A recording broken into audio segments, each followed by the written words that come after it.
반갑습니다. 네, 한 주 동안 잘 지내셨죠? 오늘도 어김없이 올해의 표 같이 외치고 예배 드리도록 하겠습니다. 함께 외치겠습니다. 시작. 너희에게 무슨 말씀을 하시든지 그대로 하라 하니라.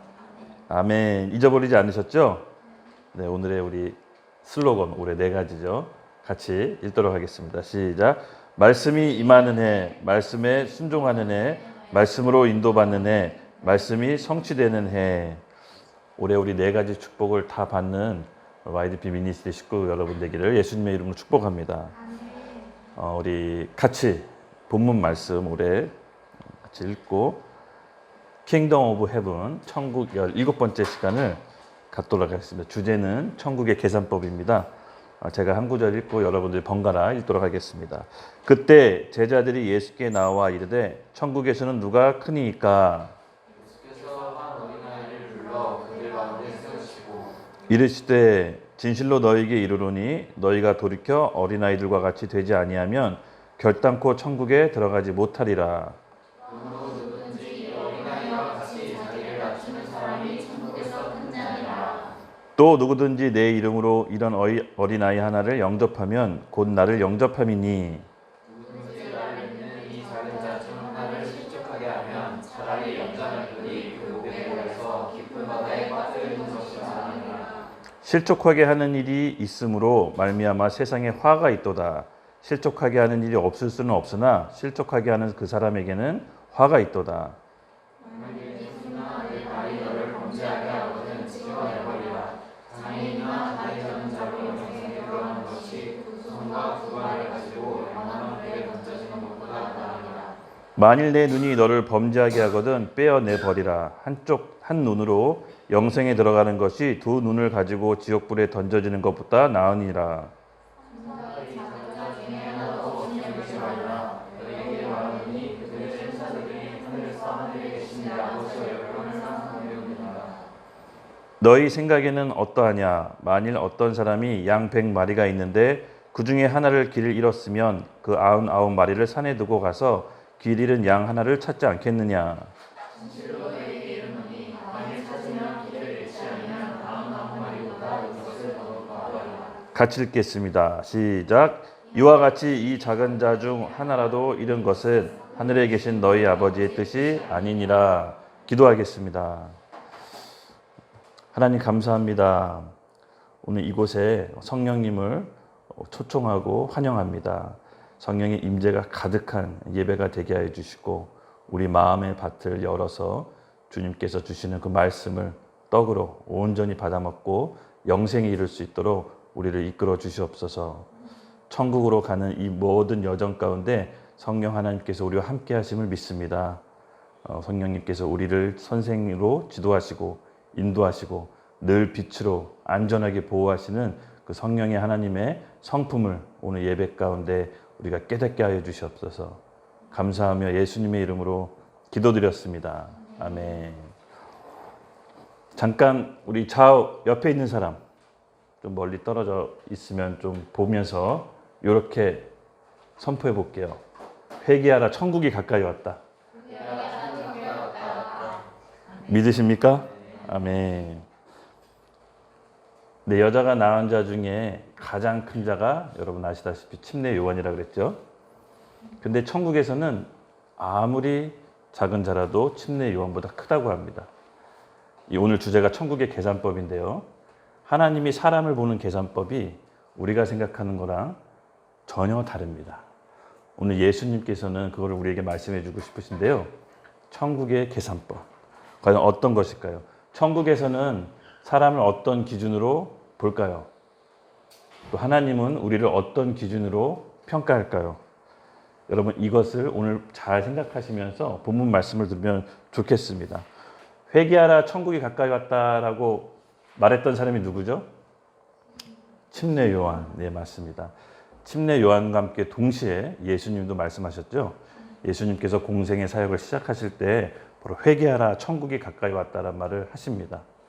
이 침례 요한이 회개하라 천국이 가까이 왔다라고 얘기할 때는 앞으로 도래할 천국, 예수님에 대해서 말씀하셨다면 예수님께서 회개하라 천국이 가까이 왔다라고 말씀하신 것은 실질적으로 이 땅에 누려야 될 천국, 그 예수님 그 인격 자체, 예수님 인격 안에 있는 그 천국을 우리에게 주시려고 오신 겁니다. 약간 좀 결이 다르죠. 그러므로 예수님께서 회개하라 천국이 가까이 왔다라는 것은 본인이 함께 이 땅에 임할 왕국과 동시에 그분의 인격, 그분이 어떤 성품으로 우리 가운데 천국을 임하게 할 건지를 우리가 잘 느껴야 됩니다. 네. 천국의 삶을 우리가 이 땅 가운데 실천하는 것이 어떻게 보면 예수님이 원했던 삶입니다. 사복음서에 보면요, 예수님께서 죽어서 가는 천국에 대해서 묘사하는 것보다 실제로 어떤 삶을 살아야 천국의 삶을 살 수 있는지를 계속 풀이해 주셔요. 여러분 예수님 잘 아시다시피 죽은 사람 살리죠. 무리를 걷고 앉은 뱅이 일으키고 병든 자 고치시고 그리고 눈먼 자 눈뜨게 하고 그런 천국의 삶의 실체를 우리 가운데 계속 보여주세요. 그래서 천국의 삶은 죽어서 가는 곳이 아니라 우리가 살아가는 이 땅에서 살기를 원하세요. 그것이 예수님의 표본이자 우리의 모델이셨어요. 그래서 우리도 똑같이 그런 삶을 살기를 예수님께서 원하셨어요. 예수님께서는 천국의 실제의 삶을 우리가 사는 이 땅에서도 동일하게 누리기를 원하십니다. 천국 하면 우리가 떠오르는 막 그 이미지가 있잖아요. 갖고 있는 이미지. 사시사철 봄처럼 돼 있고 약간 아름다운 정원에 꽃들이 만발하고 아무런 고통과 아픔이 없이 모두가 평등하고 질병이 없는 그런 이미지를 갖고 있는데 예수님께서는 그런 이미지보다도 실제로 천국이 어떤 곳인지 예수님이 왕권을 갖고 임하는 이 나라가 어떤 나라인지를 우리에게 자세히 사복음서에서 알려주십니다. 그리고 그 천국에 들어가기 위해서 우리가 이 땅을 살아가는 동안 뭘 준비해야 되는지 그 천국의 실제를 말씀해 주고 계세요. 그래서 오해하지 마셔야 돼요. 오해하면 안 돼요. 단순히 어떤 예수 믿고 구원받아 천국 간다 이런 교리적으로 우리 지식적으로 동의하는 게 아니라 정말 천국에 들어가기 위해서 어떤 삶을 살아야 되는지를 계속해서 예수님께서 말씀해 주세요. 본문을 우리 설교 말씀을 읽고 본문을 지난주에도 얘기했지만 꼭 3, 4번, 10번씩 읽어보세요. 본문 속에 담겨져 있는 예수님의 메시지. 저는 이렇게 본문을 읽다 보면은 예수님이 진짜로 이렇게 속삭여 주시는 것 같아요. 이 본문 속에 숨어 있는 예수님의 말씀, 그 의도를 정말 깨닫게 해달라고 기도하면서 읽어보십시오. 새로운 시각으로 여러분에게 말씀해 주실 거예요. 밭에 감춰진 보화처럼 여러분에게 보여질 겁니다. 아멘. 그런데 이 회개하라 천국이 왔다. 천국에 대해서 임박한 천국에서 우리에게 요구하는 것이 있습니다. 침례 요한도 그랬고 예수님도 그랬고 뭐죠? 회개. 천국이 임박했을 때 우리에게 요구하시는 건 회개인데 이 회개는요. 가던 길을 멈추고 원래 있던 자리로 돌아가는 걸 얘기합니다. 우리의 삶, 우리의 가치관, 라이프 스타일, 내 생각, 감정, 의지 그것이 가던 길을 멈추고 하나님의 말씀과 가치관과 생각으로 바꾸는 삶의 라이프 스타일의 유턴을 얘기해요. 이 회개가 먼저 전제 조건이 돼야 됩니다. 어떤 나라가 한 나라를 전쟁을 할 때 선전포고라는 걸 하죠. 선전포고라는 걸 합니다. 언제 어느 때 몇 시에 쳐들어간다라고 알려줘요. 그러면 그 선전포고들은 상대국은 어떻게 해야 되죠? 선택해야 됩니다. 항복을 하든지 항복을 해서 우리 백성을 살리든지 아니면 맞서 싸워 끝장을 보든지 어느 게 좋을지를 계산을 두드려 봐야 돼요. 이건 맞서 싸워야 될 건가 아니면 항복해야 될 건가. 항복은 누에처럼 살 수밖에 없죠. 그러나 생명은 보존됩니다. 맞서 싸운다는 것은 자기의 생명과 대가를 지불해서 나라를 지키겠다는 굳은 결의입니다. 그런데 여러분 예수님의 이 싸움 회개하라 천국이 가까이 왔다는 것은 이 땅을 지배하고 있는 우리가 잘 알고 있는 성경에 표현되고 있는 사단, 옛뱀이라고도 불리죠. 공중의 권세 잡은 자, 세상 임금이라고도 표현하고 어둠의 세상 주관자라고 이렇게 표현되어 있습니다. 예수님께서 그것을 선포하러 오신 거예요. 이 땅의 흑암의 권세에 잡혀있는 이 사단의 영역을 이제 종식시키고 끝내고 주님이 이끄는 천국으로 임하겠다라고 이 세상 정권, 사단에게 선전포고하는 거예요. 어차피 이 게임은 예수님의 승리로 끝날 거를 우리가 성경을 통해 알고 있습니다. 그러나 중요한 것은 왜 우리가 이것을 잘 알아야 되느냐? 이 세상 주관자 사단, 바로 그 자는 본인이 혼자 멸망한다는 걸 알고 있지만 끝까지 우리의 영혼을 붙들고 들어가서 지옥으로 끌고 가는 게 그 사단의 목표입니다. 본인의 운명을 잘 알고 있어요. 예수님이 도래하면 본인의 통치도 마감된다는 것. 그렇지만 그 자는 우리의 영혼을 끝까지 물고 늘어집니다. 그래서 우리가 믿음의 전신갑주를 취하고 공동체 안에서 신앙생활을 해야 되는 이유입니다.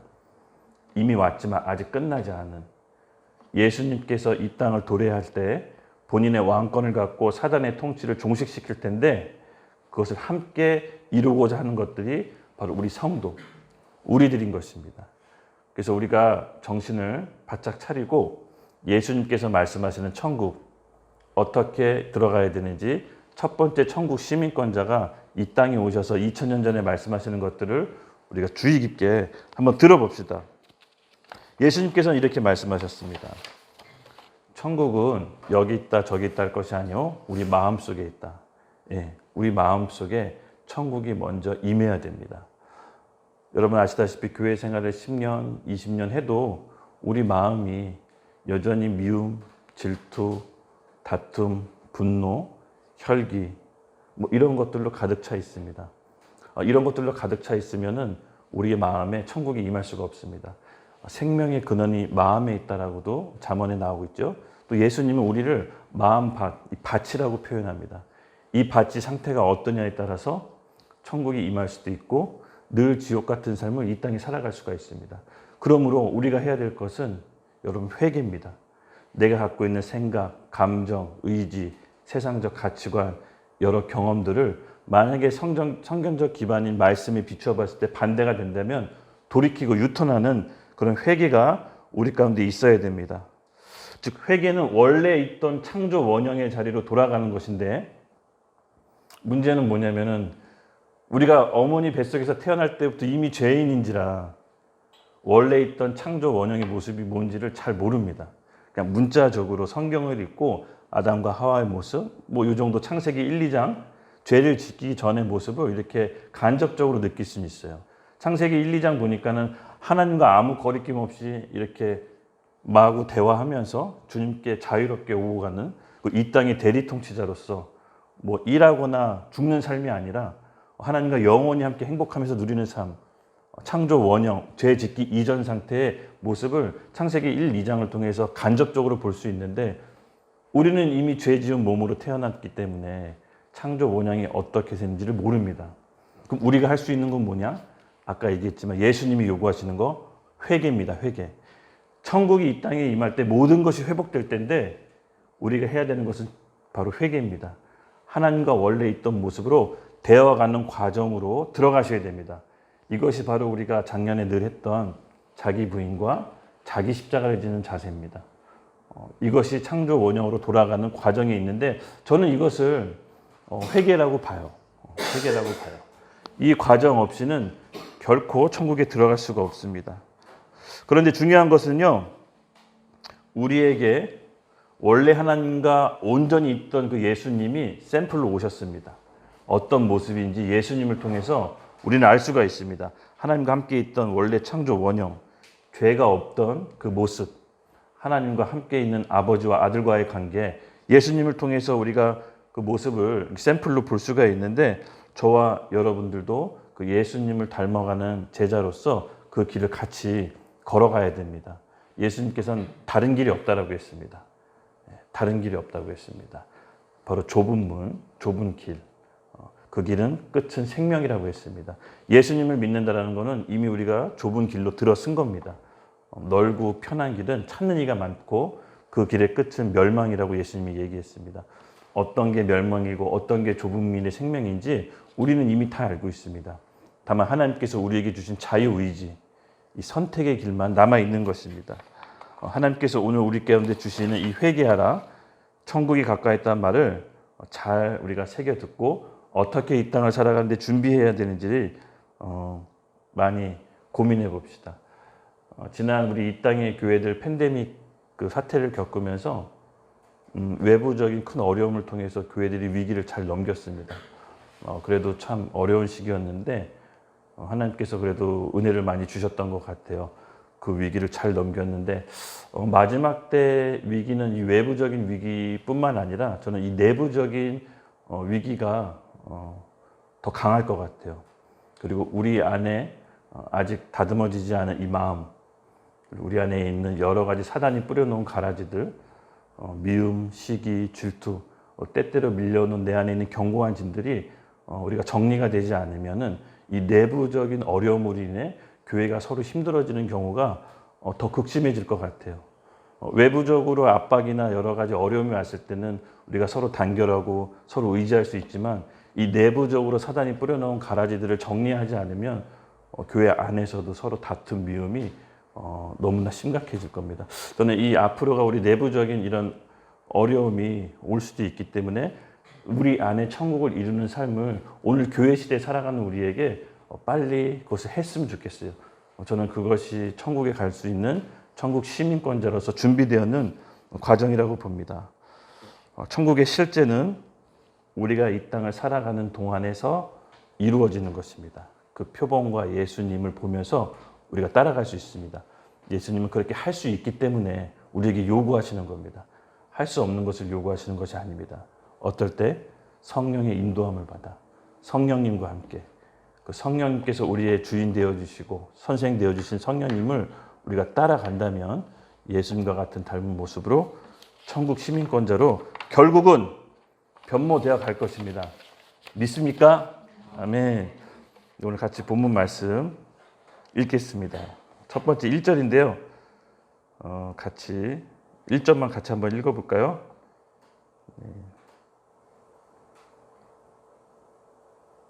시작. 그때 제자들이 예수께 나와 이르되 천국에서 누가 크니까. 아멘. 누가 크니까. 그냥 간단하게 한 줄로 나와 있는데 같은 상황이 마가복음, 누가복음 9장에 나와 있어요. 그 말씀을 보면은 서로 열띤 토론을 벌였다고 합니다. 바로 예수님이 이 땅의 왕권을 가지고 실제로 예루살렘의 왕으로 오실 때 그 옆에 누가 한 자리 더 할까 이거 갖고 토론을 벌여요. 그 마가복음 9장이나 누가복음 9장에 예수님이 물어봐요. 뭐 때문에 그러냐 했더니 제자들이 잠잠해요. 여러분 제자들이 어떤 사람들이었죠? 예수님을 따르기 위해서 나름대로 대가 지불을 했어요. 베드로 같은 경우에는 자기 직업, 배, 가족을 버리고 또 누가 같은 경우에는 자기 직업, 전문직이었죠. 의사도 버리고 그렇게 나름대로 삶의 대가 지불을 하고 쫓아왔어요. 근데 예수님이 행적을 보니까 범상치가 않아요. 죽은 사람 살리는 거 옆으로 봤어요. 또 보리떡 5개, 물고기 2마리로 5,000명 먹이는 거 봤어요. 물 위 걷는 것도 보고 병자를 수없이 많이 치료하는 걸 봤는데 여러분 그런 주인을 모신 제자들의 기분이 어떻겠어요? 와, 이분만 믿고 따라가면 되겠다. 내가 다 버리고 쫓아올 만큼 가치가 있었다. 이렇게 생각하지 않았을까요? 그래서 제자들끼리 토론을 보는 거야. 야, 베드로가 이랬겠죠? 상상을 해보는 거예요. 본문을 통해서. 야, 내가 배도 버리고 가족도 다 버리고 예수님 쫓아왔는데 나만큼 예수님한테 헌신한 사람이 있을까? 예수님이 예루살렘 성 왕으로 갈 때 내가 아마 가장 오른쪽 자리에 있을 거야. 그때 이제 누가가 이렇게 얘기할 수도 있겠죠. 너는 그냥 어부잖아. 나는 전문직 의사야. 나 의사 내려놓고 왔어. 아무래도 예수님이 나와서 총애하지 않겠어? 이런 얘기들을 하겠죠. 도마가 또 이렇게 했습니다. 야, 내가 돈을 갖고 있잖아. 돈을 관리한다는 건 가장 신뢰한다는 뜻이야. 예수님이 나를 가장 신뢰할 거야. 라고 그런 열띤 토론이 있는 거예요. 간단하게 한 구절이 아닙니다. 그러면서 예수님이 너무나 당황스럽게 어떻게 하시죠?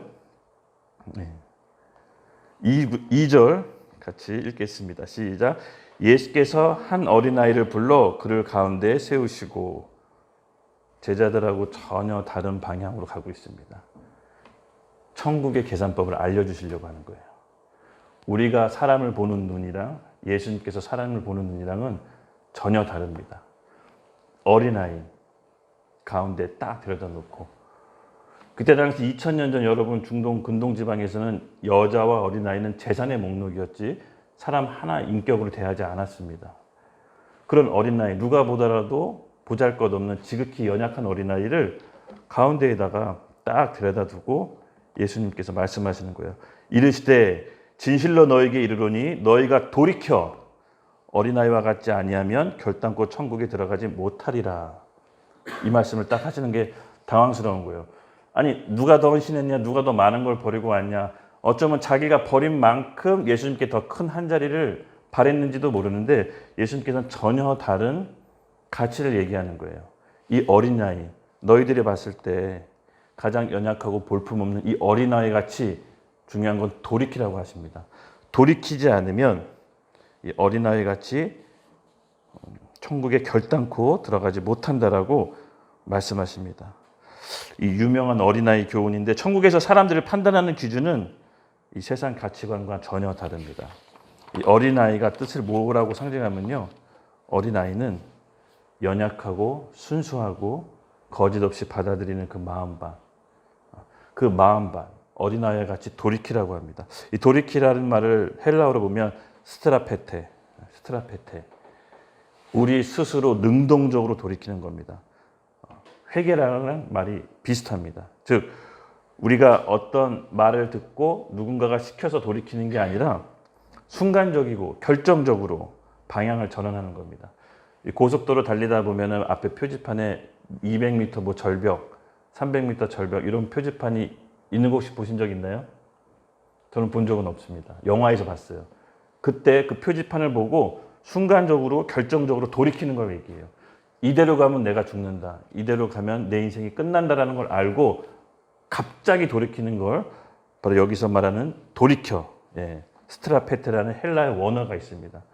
그러므로 예수님께서 말하는 것은 너희가 잘났다고 많이 헌신했다고 너희가 많은 걸 버렸다고 날 쫓아왔지만 그 생각 돌이켜야 된다. 급하게 결정적으로 돌이켜라. 어떻게? 이 어린아이와 같이 이 어린아이 같은 순수한 마음으로 어떤 자리를 얻으려고 하는 것이 아니라 어떤 걸 얻으려고 하는 것이 아니라 나를 보고 내 안에 있는 영생과 천국을 보고 순수한 마음으로 어린아이 같이 돌이키라는 겁니다. 여러분 어린아이가 어떻습니까? 어린아이 키워본 제가 얘기해보면 순수해요. 겉과 속이 그냥 거리낌 없이 얘기해요. 그래서 어쩔 때 보면 유치원 선생님 이렇게 만나면 좀 당황스러울 때가 있어요. 굳이 얘기 안 해도 되는 집안일을 막 얘기해요. 어린아이가 그런 것 같아요. 이 연약하지만 하나님 앞에서 그 순수한 마음. 내가 뭔가를 감추지 않아도 내가 뭔가 가면을 쓰지 않아도 그 있는 그대로를 감정을 표현하는 그 어린아이. 하나님께서는 이 어린아이와 같은 순수함 그리고 천진난만함을 우리에게 원하는 겁니다. 또 어린아이는 이렇다고 합니다. 어린아이와 같이 자기를 낮추는 사람이 천국에서 큰 자라고 합니다. 제자들이 자기가 누가 더 크냐고 할 때 예수님께서는 어린아이 같이 자기를 낮추어야 된다고 합니다. 어린아이는 부모가 없으면 살 수가 없습니다. 그저 연약한 존재일 뿐이죠. 그래서 누군가에게 의존해야 되는 그 의존적인 삶인데 그처럼 낮춰야 된다고 합니다. 우리가 하나님 앞에 피조물로서 그렇게 낮추는 겁니다.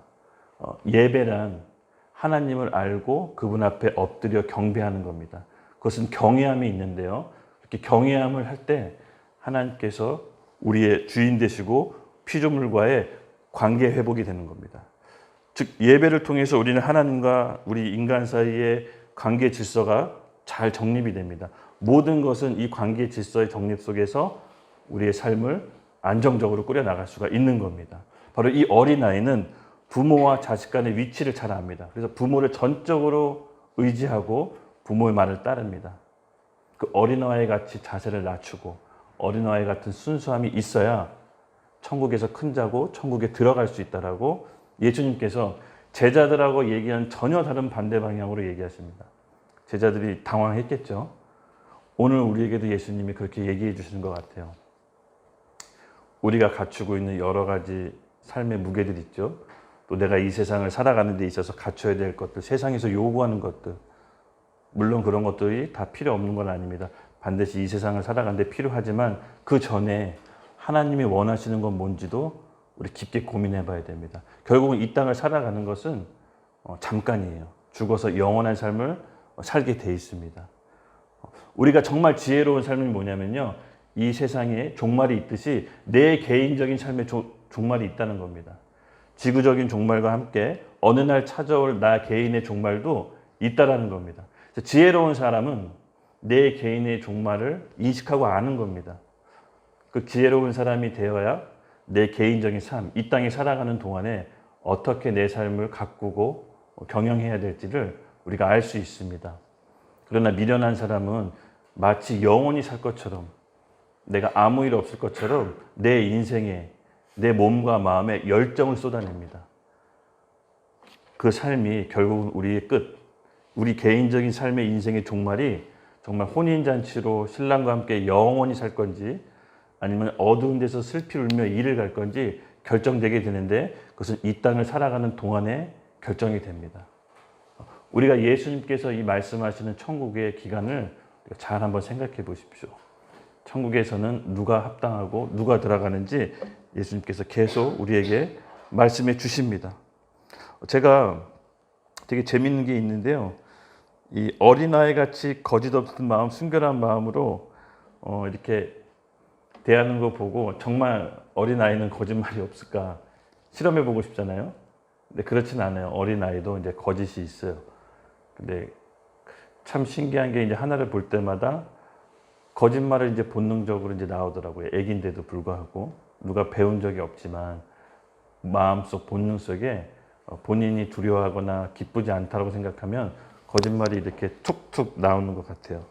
근데 그럴 때마다 내 마음속에 드는 생각이 우리가 왜곡된 이 마음, 부패한 이 마음으로는 결단코 천국에 들어갈 수 없고 하나님께서 우리의 마음을 이끌어 주시고 인격적으로 만나 주셔야 되는데 그 삶의 포인트가 있다라는 겁니다.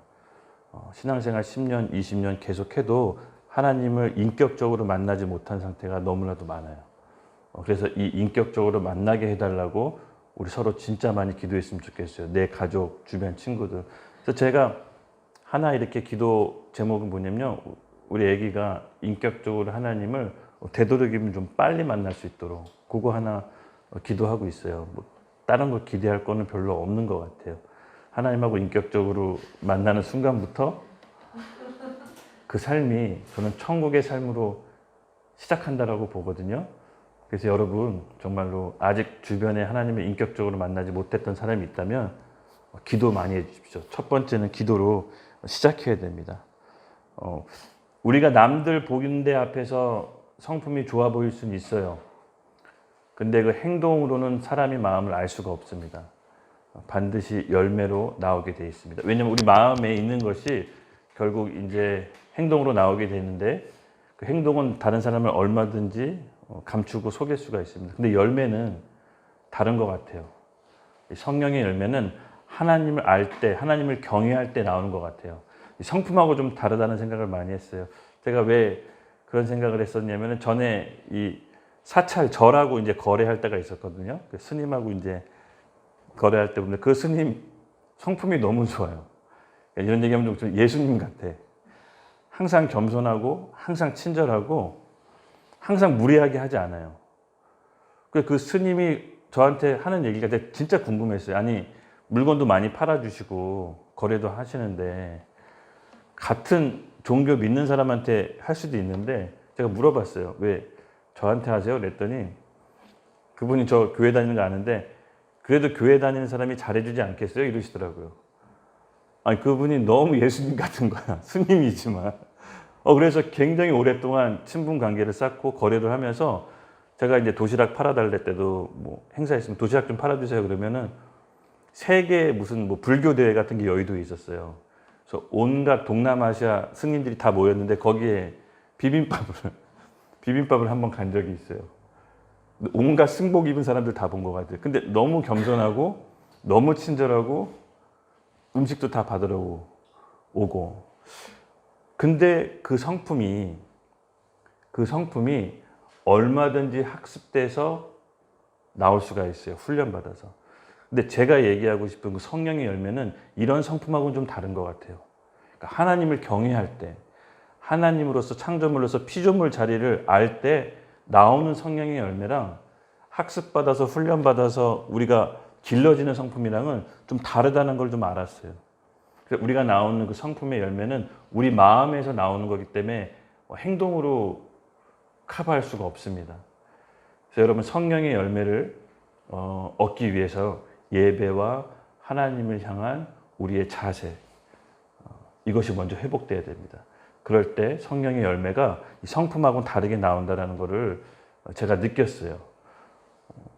성품이 좋은 척하지만 사실은 성령의 열매가 아닌 경우도 너무나 많습니다. 그래서 여러분 이것을 잘 우리가 깨닫고 갔으면 좋겠습니다. 그리고 7절 읽겠습니다. 실족하게 하는 일들이 있음으로 말미암아 세상에 화가 있도다. 실족하게 하는 일, 6절부터 하겠습니다.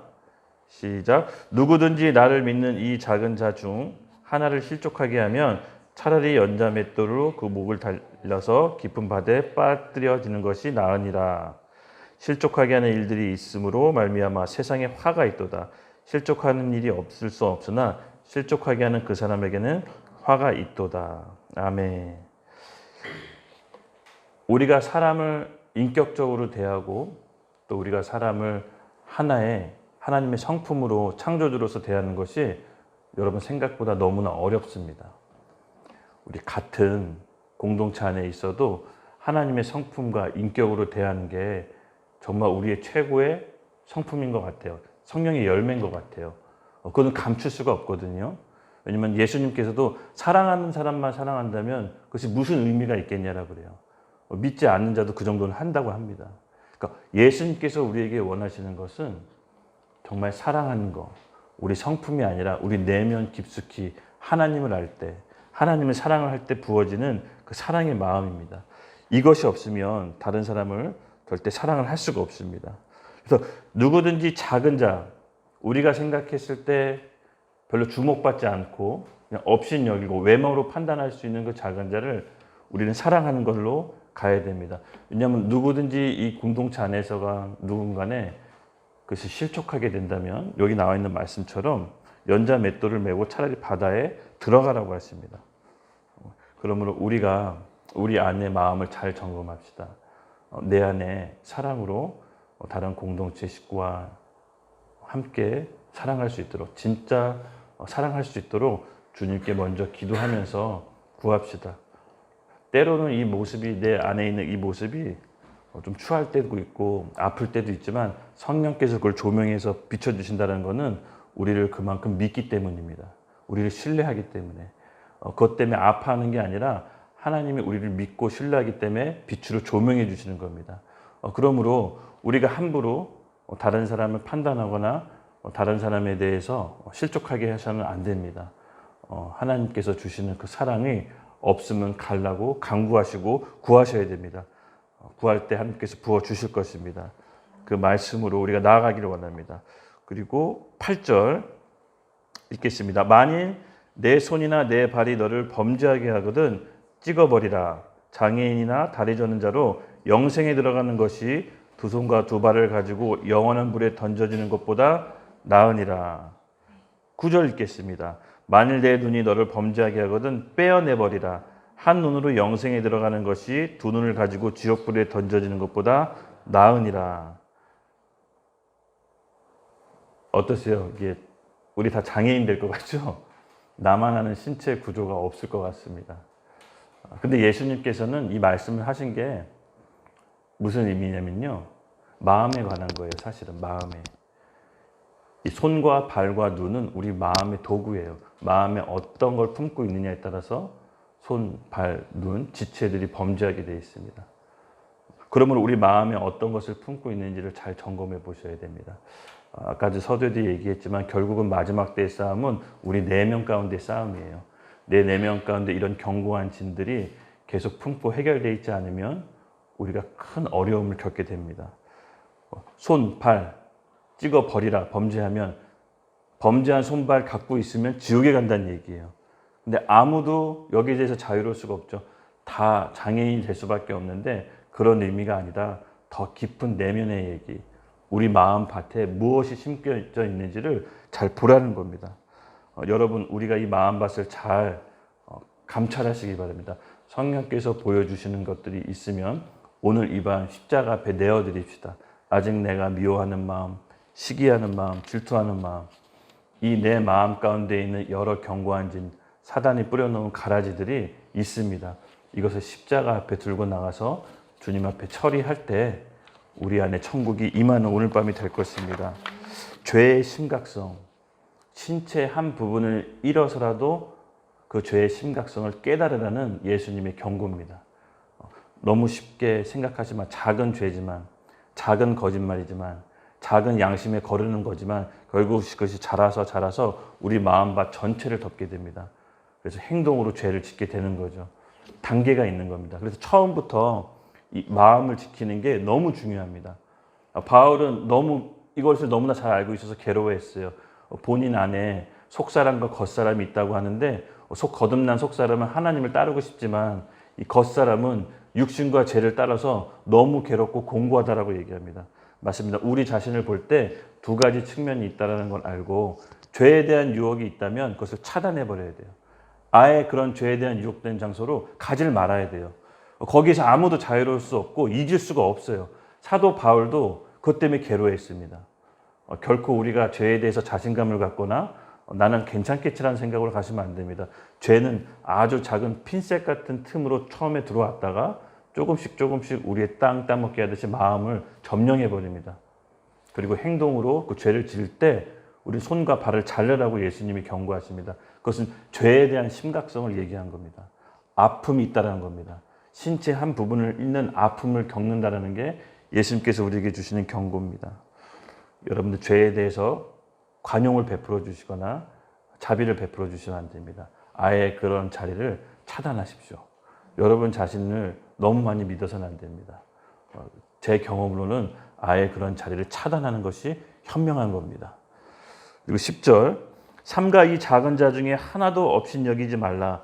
너에게 말하노니 그들은 천사들이 하늘에 계신 내 아버지 얼굴을 항상 배움느니라. 네, 우리가 생각할 때 판단 기준과 하나님과 생각할 때 판단 기준이 다르다고 했죠. 우리가 생각할 때 조금 못하고 덜 떨어지고 쟤는 왜 저렇게 할까? 이렇게 나름대로 판단하는 게 있는데 그런 판단을 함부로 하지 말라는 겁니다. 왜냐하면 하나님은 우리의 마음의 중심을 알기 때문에 그 사람 마음 가운데 어떤 마음이 있는지 우리는 알 수가 없습니다. 보여지는 걸로 판단했다간 크게 그 사람이 실족했다간 우리 연자 몇 달 주고 연못에 들어간다는 게 바로 예수님의 경고입니다. 그 작은 자, 우리가 봤을 때 보잘것없고 없인 여기는 사람도 하나님과 같은 동격의 인격체로 존중하면서 대하라는 뜻입니다. 우리 가운데 그런 마음이 필요합니다, 여러분. 그것은 하나님을 경외할 때만 갖게 되는 겁니다. 우리가 성품이 아니에요. 그러니까 훈련받아서 잘 예절 교육 받아서 그렇게 대하는 거는 언젠간 다 드러나요. 내 내면이 다 바닥이 나요. 그러나 하나님을 알고 그분이 주시는 그 마음과 하나님이 주시는 우리의 정체성을 알고 깨달을 때 다른 사람을 대할 수가 있는 겁니다. 그것을 오늘 밤 구했으면 좋겠어요. 우리가 작은 자, 우리가 봤을 때 없인 여기는 자가 하나님의 눈으로 보게 해달라고 같이 기도하는 밤이 되었으면 좋겠습니다. 12절 너희 생각에는 어떠하냐? 만일 어떤 사람이 양 100마리가 있는데 그 중에 하나가 길을 잃으면 그 99마리를 산에 두고 가서 길 잃은 양을 찾지 않겠느냐? 진실로 너에게 이르노니 만일 찾으면 길을 잃지 아니한 99마리보다 이것을 더 기뻐하느니라. 이와 같이 이 작은 중 하나라도 잃는 것은 하늘에 계신 너희 아버지의 뜻이 아니니라. 아멘. 만일 찾으면 어떻게 보면은 99마리보다 잃어버린 양 한 마리가 더 귀하냐 이렇게 물을 수 있는데 그런 뜻이 아니라 99마리는 이미 안전한 상태에 있고 길 잃은 한 마리는 어떻게 보면 좀 불쌍한 처지에 놓인 거죠. 그 불쌍한 처지를 더 배려하고 더 애틋하게 생각하는 마음입니다. 저희도 이제 자식이 3형제라 위에 형이 2명이 있었지만 항상 제가 막내다 보니까 부모님한테는 더 애틋하게 느꼈던 것 같아요. 항상 뭔가 부족해 보이고 약간 좀 덜 떨어져 보이고 형들보다. 그러다 보니까 그 마음이 더 애틋한 거죠. 그래서 99마리가 중요하지 않다 이런 뜻이 아닙니다. 부모의 마음으로서 잃어버린 그 양 한 마리가 더 소중하다라는 겁니다. 더 애틋하고 더 가엾어 보이고 예수님께서는 그런 말을 하시는 겁니다. 우리가 99마리를 더 소중히 생각하는 것 외에 잃어버린 양 한 마리의 애틋함을 느끼셔야 됩니다. 신앙생활 잘 하시다가 신앙에서 이탈한 우리 가족, 친구들 있죠? 정말 우리 같이 함께 기도했으면 좋겠어요. 하나님께서는 그 애틋함으로 잃어버린 양이 돌아오길 바라요. 이 목자는 그 애틋한 양을 찾기 위해 많은 대가를 지불합니다. 안전한 99마리보다 잃어버린 애틋한 양 한 마리, 그것을 찾기 위해 대가를 지불하죠. 그런데 중요한 거는요, 목자가 그 잃어버린 양 한 마리를 찾고 또 그것을 찾으러 대가를 지불하는데, 잃어버린 양 한 마리도 목자의 음성을 듣는다면 그의 자유의지를 선택해서 돌아와야 됩니다. 고집을 부리거나 또 본인의 선택으로 인해서 목자와 함께 가지 않는다면 목자도 참는데 한계가 있는 겁니다. 그래서 영원히 무리 밖을 이탈할 수가 있는 거죠. 그렇기 때문에 우리는 목자의 음성을 듣고 잃어버린 양 한 마리도 겸손히 주님께 돌아와야 되는 선택이 있는 겁니다. 그래서 우리가 같이 기도할 때 이런 잃어버린 양 한 마리 마음속에 있을 겁니다. 하나님께서 목자의 마음을 부어주게 달라고. 그래서 그 잃어버린 양 한 마리를 찾아서 어떤 대가를 지불해야 되는지도 계속해서 우리가 기도로 구합시다. 하나님께서는 우리 마지막 때 선택한 모든 자를 하나도 잃어버리지 않고 다 구하시는 것이 아버지의 뜻입니다. 이와 같이 작은 자 중 하나라도 잃은 것은 하늘에 계신 너희 아버지의 뜻이 아니니라. 하나님 아버지의 뜻은 그 작은 자 하나라도 다 찾아서 마지막 때 온전히 다 영생에 이르는 것이 우리 하나님 아버지의 뜻입니다. 믿으시죠? 예, 우리 같이 좀 기도할게요. 기도할 때 여러분 찬양과 예배를 올려드리는데 제가 두 가지 포인트를 좀 드릴게요. 이 마지막에 잃어버린 양은 두 가지가 측면이 있습니다. 목자의 마음으로 신앙에서 이탈한 그 잃어버린 양을 위해 함께 기도함과 동시에 내가 그 잃어버린 양이 될 수가 있어요. 목자의 음성을 들었는데, 목자가 날 불렀는데 여전히 내 생각, 감정, 내 판단에 의해서 목자의 음성에 따르지 않는, 그래서 이 두 가지를 놓고 같이 함께 기도하겠습니다. 하나하나 따로따로 기도할 텐데, 첫 번째는 신앙에서 이탈한 분들이 있으면 그분을 놓고 같이 마음속으로 기도해 주십시오. 우리가 주님 해야 될 것이 무엇입니까? 어떻게 그 목자 잃어버린 양을 찾아 떠나야 됩니까? 이 부분을 놓고 같이 기도하고, 두 번째는 내가 혹시 잃어버린 양이 되어진 않았는지, 내가 목자의 음성을 외면하고 거부한 적은 없는지를 계속 놓고 점검하셔서 목자의 음성을 들었다면 돌아오는 양이 되었으면 좋겠습니다. 우리 같이 찬양하면서 기도하겠습니다. 하나님이 우리를 사랑하시는 사랑을 우리가 알고 믿었노니 하나님은 사랑이시니라. 사랑 안에 거하는 자는 하나님 안에 거하고 하나님도 그의 안에 거하시느니라. 이로써 우리가 사랑을 우리에게 온전히 이루신 것은 우리로 심판날에 담대함을 가지려게 하려 함이니 주께서 그러하심과 같이 우리도 이 세상에서 그러하느니라. 사랑 안에 두려움이 없고 온전한 사랑이 두려움을 내쫓나니 두려움에는 형벌이 있습니다. 두려워하는 자는 사랑 안에서 온전히 이루지 못함이니라. 우리가 사랑함은 그가 우리를 먼저 사랑하셨음이니라. 아멘. 여러분, 우리 안에 있는 두려움, 이 두려움이 남아있으면요, 하나님 앞에 심판날에 담대하게 설 수가 없습니다. 그 두려움을 제거할 수 있는 근거는 무엇입니까? 예수님께서 우리를 먼저 사랑하셨기 때문입니다. 우리가 예수님의 십자가 담대히 나아갈 때 우리의 모든 과거의 죄, 현재의 죄, 미래의 죄까지 완벽하게 온전히 단번에 처리해 주셨습니다. 그 십자가의 사랑을 믿고 나아갈 때 우리가 마지막 날 심판날에 담대히 하나님 아버지께 쓸 수가 있는 것입니다. 그 말씀을 믿는 것입니다. 우리 안에 지금 이 순간에 있는 모든 두려움, 알 수 없는 공포, 내 안에 떨고 있는 모든 죄악이 있다면 나사렛 예수 그리스도의 이름을 명하노니 모든 두려움은 떠나가라. 모든 두려움은 떠나가라. 예수님의 보혈로, 어린 양의 보혈로 온전히 씻겨졌음을 떠나가라. 주님 아버지 하나님 선포합니다. 우리 안에 있는 모든 두려움이 씻겨 내려가게 해주시옵소서. 이반 예수님의 사랑과 보혈의 십자가를 온전히 붙잡고 나아가는 우리에게 주님의 사랑이 온전히 계시될지어다. 계시될지어다.